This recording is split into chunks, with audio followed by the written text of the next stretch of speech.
Good afternoon, class. My name is Andrew Bridges, and I'd like to welcome you to the course Nonviolence, Animal Rights, and Diet in Jainism. In this brief video, I'm going to be talking about the concept of Ahimsa, translated often as nonviolence. So the first concept in this course.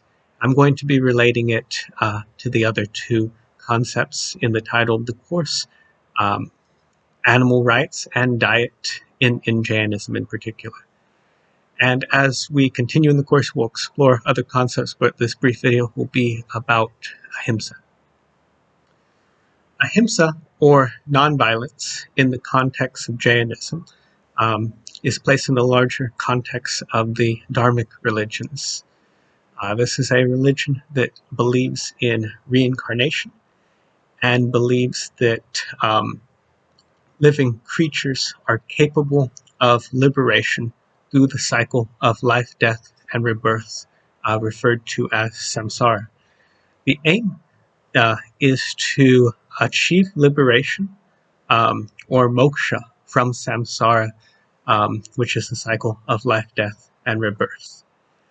Jainism teaches a robust concept of life in which many living creatures, or all creatures considered living, are capable of achieving liberation, not in the current form, but in the human form.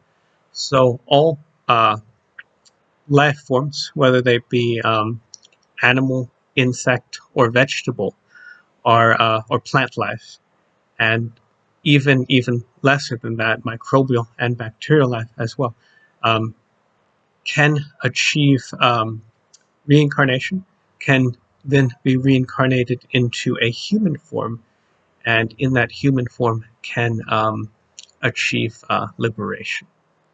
So this is the first idea to consider with the concept of Ahimsa. The second being the concept of karma, which in Jainism is understood as a physical particle substance. And this substance one can accumulate on their soul, jiva, and this will negative karma will hinder the process of liberation, whereas positive karma can place one into a positive setting that is more likely for liberation to be achieved.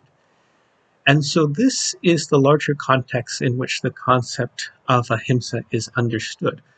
One wants to do no harm. Harm will accumulate negative karma, and it will also harm other creatures, life forms rather, from achieving liberation. It will hinder them from that. And so animals are definitely included in this, and this is the second part of the title of the course, Nonviolence, Animal Rights, and Diet in Jainism. So one is concerned with the way in which they act and in how their actions affect life forms in which animals are part of. So one continuously seeks to understand how their actions both directly and indirectly affect all forms of life. This really nicely dovetails into environmental ethics, animal rights, consumerism, the products one buys, the livelihood one has. All of these aspects of life and livelihood and action are wound into this concept of Ahimsa. And then diet, also what one eats.